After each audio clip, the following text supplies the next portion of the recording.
안녕하세요. 세종시 세무사 두일세무회계사무소 사무장 김용식입니다. 음, 지난번 동영상까지 지금 한 두세 개 정도가 이 마이크가 배터리가 다 돼가지고 소리가 좀 작게 녹음이 됐다, 녹화가 됐다는 그런 이제 피드백을 받았어요. 그래서 오늘 배터리를 갈고 소리 잘 들릴 겁니다. 잘 들려야 될 텐데. 예.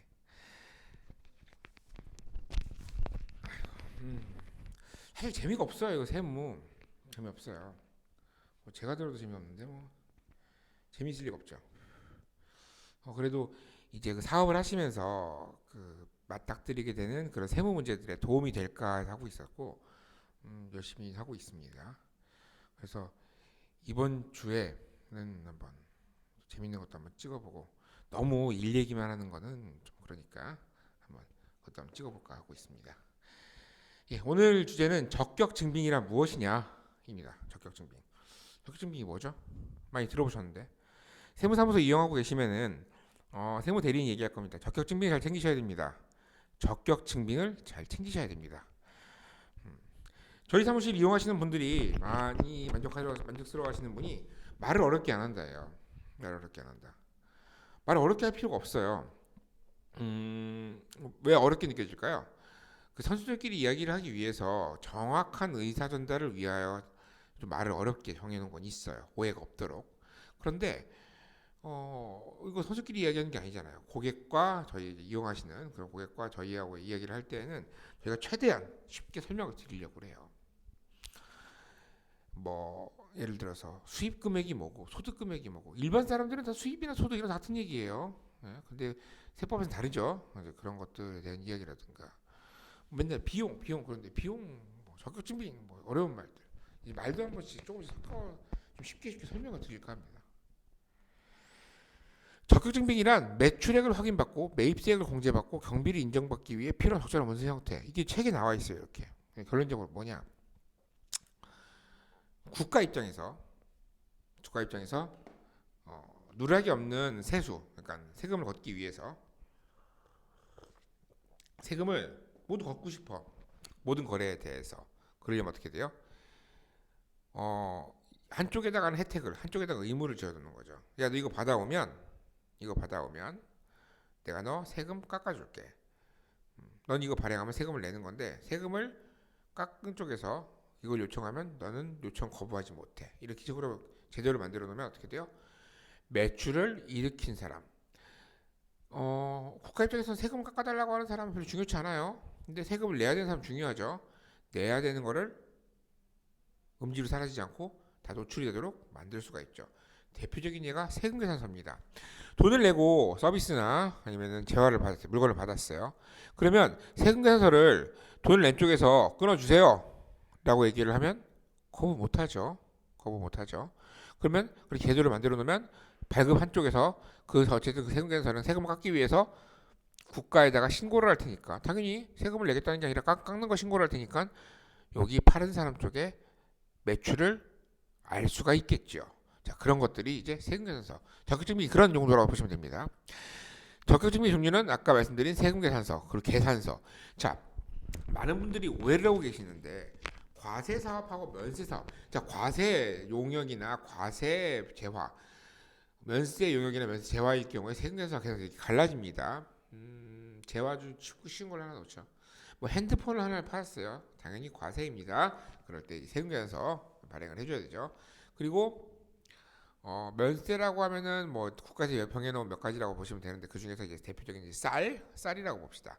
쌀을 샀으면 그건 계산서를 끊어주게 돼 있어요. 네, 하고 그리고 카드로 결제를 했다. 그리고 현금 영수증 했다. 그리고 여기서 보면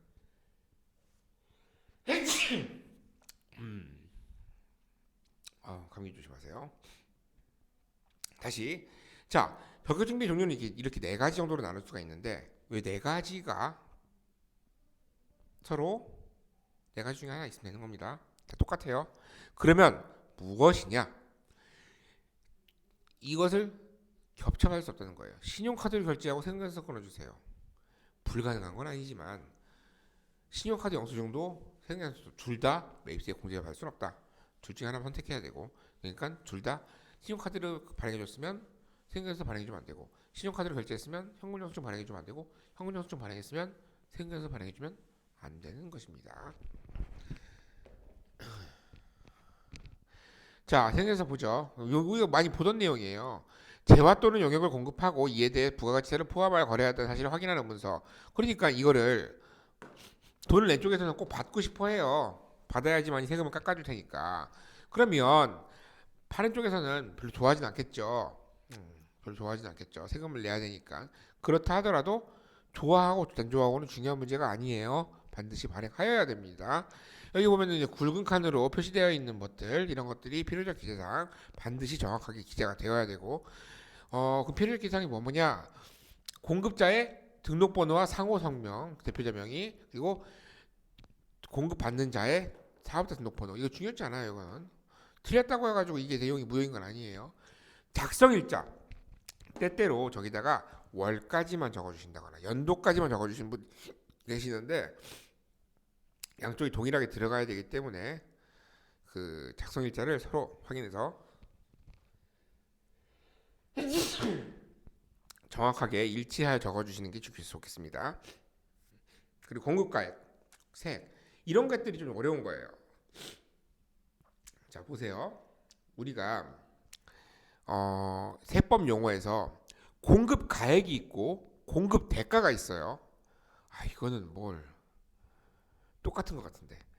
세법에서는 공급 가액은 세액을 제외한 금액, 공급 대가는 세액을 포함한 금액인데 그냥 공급가와 세액으로만 하시죠. 제가 어렸을 때부터 이거 쓰던 방법인데, 두 개가 헷갈릴 땐 하나만 정확하게 열는 겁니다. 하나만 정확하게 열으면 나머지 하나가 하겠죠. 자, 계산서. 면세사업자가 재화 또는 용역을 공급하고 부가가치세를 면제받아 거래했다는 것을 확인하는 문서.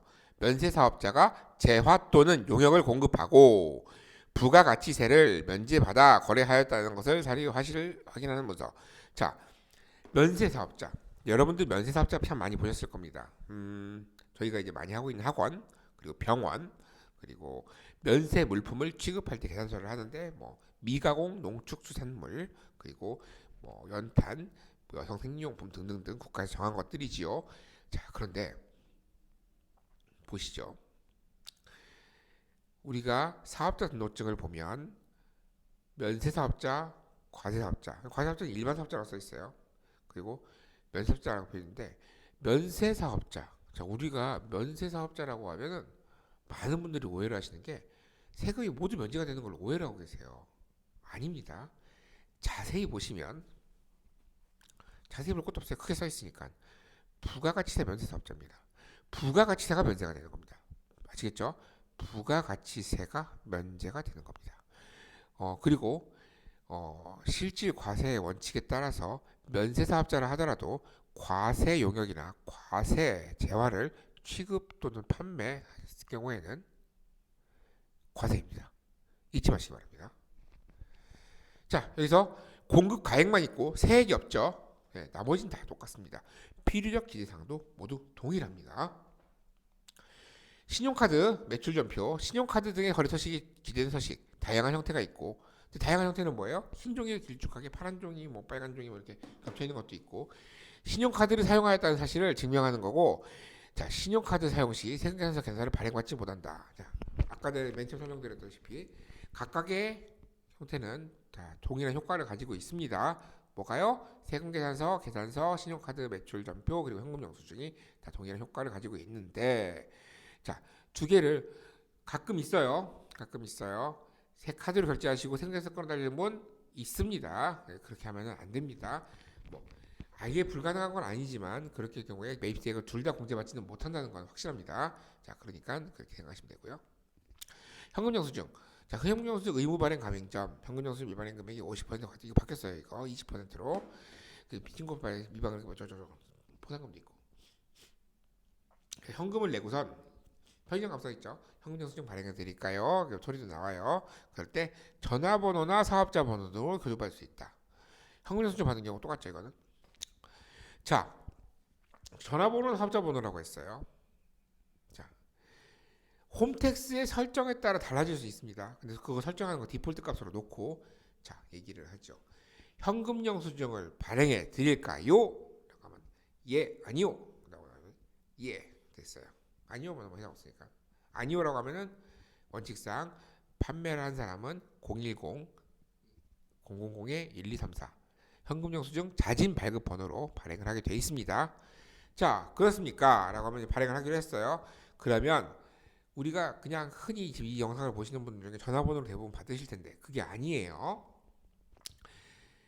잘 들으세요. 사업하시는 분들이 사업자 갖고 있고 사업자 하시는 분들이에요. 원래대로라고 하면은 두 가지의 질문을 하셔야 돼요. 지금 질문이 나와야 돼요. 그 발행해 주는 사람이 사업자 지출 증빙용입니까? 소득 공제용입니까? 자, 여기서 이제 뭐가 달라질까요? 사업자 지출 증빙용. 사업자에서 지출을 인정을 비용 인정을 받기 위해서 발행하는 현금 영수증일 경우에는 사업자 지출 증빙용이 되어야 되고 근로소득이 있어서 연말정산 등으로 소득세 공제를 받기 위해서는 소득공제용이라는 것으로 해야 됩니다. 자, 그러면은 사업자 지출 증빙용이라고 했으면 그냥 적게 해서 지출 증빙용이라고 할게요. 지출 증빙용이라고 했을 때는 사업자 번호를 불러주셔야 되고 여기서 소득공제용이라고 하면은 전화번호를 불러주시는 겁니다. 물론 홈택스에서 사업자 번호를 매번 외우기 어려우니 그거를 전화번호로 설정을 바꿀 수도 있습니다. 네, 바꿀 수도 있습니다. 그렇지만 그거를 바꾸지 않았다는 가정하에 말씀을 드리는 겁니다. 네, 이럴 때 현금 영수증을 이렇게 발행받을 수 있는 거예요.